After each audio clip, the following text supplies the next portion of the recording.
Hi, this is Larry, N8LP. I produced this video to give people an idea of where the progress is on the LP-500. Rather than take a bunch of pictures and put a bunch of text on the LP-500 web page, I thought that since most of the improvements and most of the changes have been hardware changes aimed at improving response and speed of all the graphic functions and the DSP calculations, that a dynamic update in the form of a video made more sense. What you're looking at here is the main power SWR screen of the LP-500 with numerical power in the upper left, numerical SWR in the upper right, 3 bar graphs for average power, peak power, and SWR. I will transmit using SSB, and you can see the 2 bar graphs responding quite quickly, and the peak power holds at the highest level until I stop transmitting, and then it resets. You'll also notice that the legend for the power, as soon as I start transmitting, jumps to 100, indicating that we're now on the 100 watt scale. When I stop transmitting, it'll drop back. And we have the lower scale set currently at 10 watts. Each of the 3 basic scales, low, medium, and high, can be set in the setup menus to whatever values make sense for your operation, your amplifier, how much power you're running. The next major mode of operation is the waveform display, and we get to that by changing the mode button. And as I transmit, you'll see that now we're looking at the modulation waveform, and very, very fast updates at close to 60 frames per second. And the sweep on this is adjustable in 6 different steps. I currently have it on the fastest sweep, and if I step through here, you can see that now we can see more cycles of voice signal. Go another step further, and you can see we follow along that same line. Now I'll switch it to CW sweep and change the K3 to CW. Do a quick transmission, and you can easily see how clean the waveform is. We'll be able to freeze this and adjust cursors with a touch screen to measure the actual rise time and fall time in milliseconds. And you'll also be able to check the duty cycle of the CW. The next thing we'll look at is PSK. We'll change the rig to the PSK mode and change the sweep to a slower speed for PSK. As you see, a very, very clean digitally derived PSK from the K3. You'll be able to freeze this display. There's an adjustment to change the trigger setting and also to manually fine-tune the sweep speed.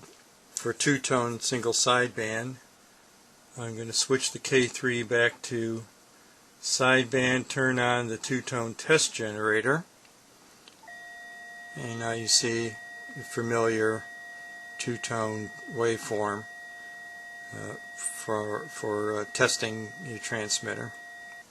So far we've been looking at one mode of the scope function, which is labeled waveform. We can also switch to back to SSB sweep rate and select Trapezoid Display. Turn off the two-tone generator, and now I'm using the Trapezoidal Display. Now what this shows you is the linearity of the signal between any 2 couplers you select in the LP-500. And you can set these up as pairs. So for instance, if coupler 1 is at the input of your amplifier in HF and coupler 2 is at the output of the amplifier in HF, when you select coupler 1, When you go to Trapezoid Display, you'll be able to see the linearity between those two couplers. Those of you unfamiliar with Trapezoid Display, the diagonal line in the trapezoid, when the input and the output are linear, will be a straight line as you see it. If the amp was being overdriven, or if it was flat topping, then you might see those diagonal lines become bowed either outward or inward, or it might flatten out at the end where the triangle gets to be the biggest. It would square off at the top and bottom. So very easy way to monitor your adjustments on your amplifier and make sure you're always operating in a linear region. Now, the last screen we'll look at is the spectrum. And staying with single sideband, we have it set for 6 kilohertz width. And as I talk, you'll see that the screen rises up in the lower end, indicating that the transmitted energy is mostly below 2 kilohertz. This screen can be set to be as narrow as 60 hertz, which is useful for PSK, which has a signaling frequency of 31 hertz, and as wide as 18 kilohertz. Let's just jump down to 18, and now you can see the energy is just compressed over to the left edge of the display. You plan to have a number of test signal generators in the LP-500, which will produce a variety of signals like two-tone SSB, single tones at various frequencies, a sweep, and also a broadband white noise signal to help adjustment of transmitters for the best possible frequency response. These screens that I'll quickly go through are setup and calibrate screens. We're still reformatting those. So all in all, the progress on the LP-500 has been quite substantial over the last 3 or 4 months. We changed processors in the fall, had to redo a lot of code, but it really helped with the speed of especially DSP processing.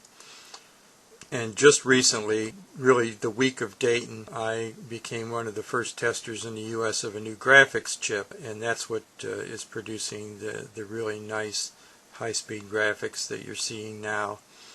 And we hope to have this all ready by the end of September, and making good progress on it every day now.